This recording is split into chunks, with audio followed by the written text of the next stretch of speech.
नमस्कार। News for Delhi में आपका हार्दिक स्वागत है। आज हम आपको केंद्र सरकार द्वारा संसद में नौकरियों को लेकर बताए गए आंकड़ों के बारे में जानकारी देने जा रहे हैं। आप अक्सर सरकारी नौकरी के बारे में पूछते हैं कि आखिरकार भारत में सरकारी नौकरी कितनी है। इसका सरकारी जवाब 20 जुलाई 2022 के संसदीय कार्यवाही के दौरान दिया गया। कार्मिक मंत्री जितेंद्र सिंह ने संसद में लिखित जवाब दिया कि वित्त मंत्रालय के डिपार्टमेंट ऑफ एक्सपेंडिचर के वार्षिक रिपोर्ट के मुताबिक केंद्र सरकार के सभी तरह के मंत्रालयों और विभागों में मार्च 1 साल 2021 तक तकरीबन 40,35,000 पद ऐसे थे जिन पर नियुक्तियां की जानी थी।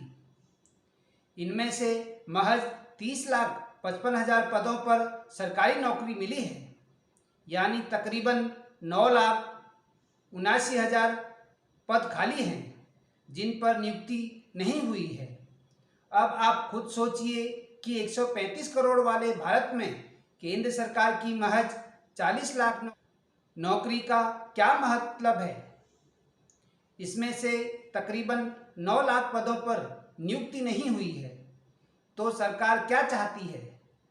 सरकारी राग यह है कि सरकार का काम नौकरी देना नहीं है। सरकार के समर्थक भी इस गलत राग को अलापते हैं। कभी सरकार से यह नहीं पूछते कि सरकार किस आधार पर कहती है कि सरकार का काम नौकरी देना नहीं है। अगर सरकार का काम नौकरी देना नहीं है तो क्या प्राइवेट क्षेत्र से नौकरी मिल पा रही है?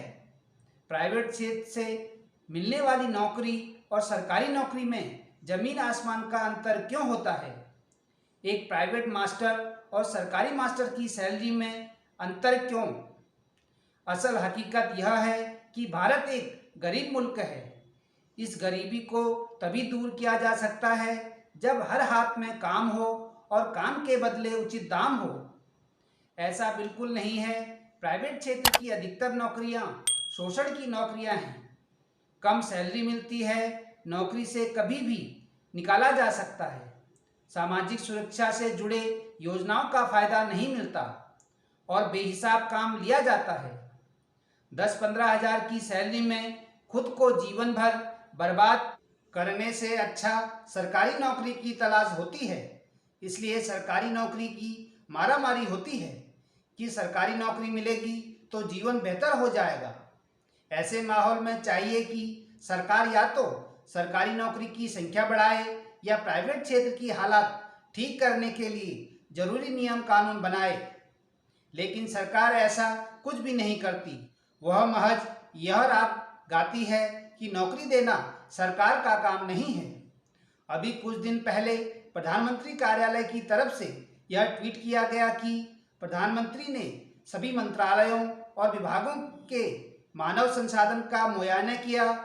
यह निर्देश दिया कि मिशन मोड के तहत अगले 1.5 साल में 10 लाख लोगों की भर्ती की जाए। इस पर बेरोजगार युवाओं ने कहा कि मोदी जी जुमला नहीं जॉब दीजिए। आप पूछेंगे क्यों? साल 2014 में चुनाव से पहले प्रधानमंत्री के उम्मीदवार नरेंद्र मोदी ने लोगों से वादा किया था कि अगर उनकी सरकार सत्ता में आती है तो हर साल 2 करोड़ नौकरियां देंगी। यानी सरकार को अब तक 16 करोड़ नौकरियां दे देनी चाहिए थी। इतनी नौकरियों पर सरकार ने क्या किया? सरकार की तरफ से इस पर कोई रिपोर्ट कार्ड नहीं पेश किया गया। साल 2014 के बाद कितनी भर्तियां हुई, कितने को सरकारी नौकरी मिली, कितने बेरोजगारी की दुनिया से बाहर निकले, इस तरह के पुख्ता आंकड़े सरकार के जरिए नहीं पेश किए जाते हैं।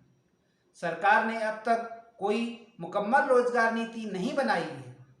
अगर मुकम्मल रोजगार नीति होती तो पता चलता कि सरकार के किसी मंत्रालय और विभाग में कितना मानव संसाधन होना चाहिए। उस मानव संसाधन को भरने के लिए कितने पोस्ट सेक्शन किए जा रहे हैं, कितने भरे जा रहे हैं, कितने पोस्ट नहीं भरे गए हैं।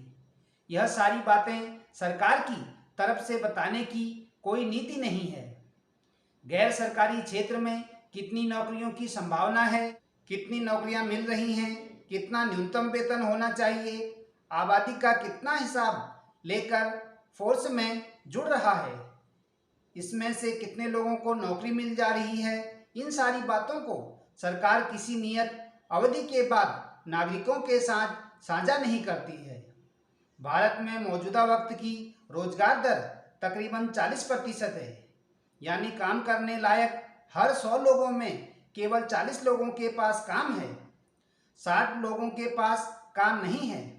मोदी सरकार के पिछले 5 साल के कार्यकाल का हिसाब किताब यह है, रोजगार दर 46% से घटकर 40% पर पहुंच गई है, जबकि वैश्विक मानक 60% का है।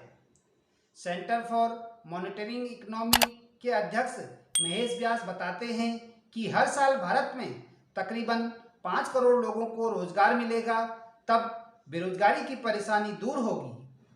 सहभार newsclick.com, अजय कुमार, धन्यवाद। न्यूज़ फॉर दिल्ली, नमस्कार।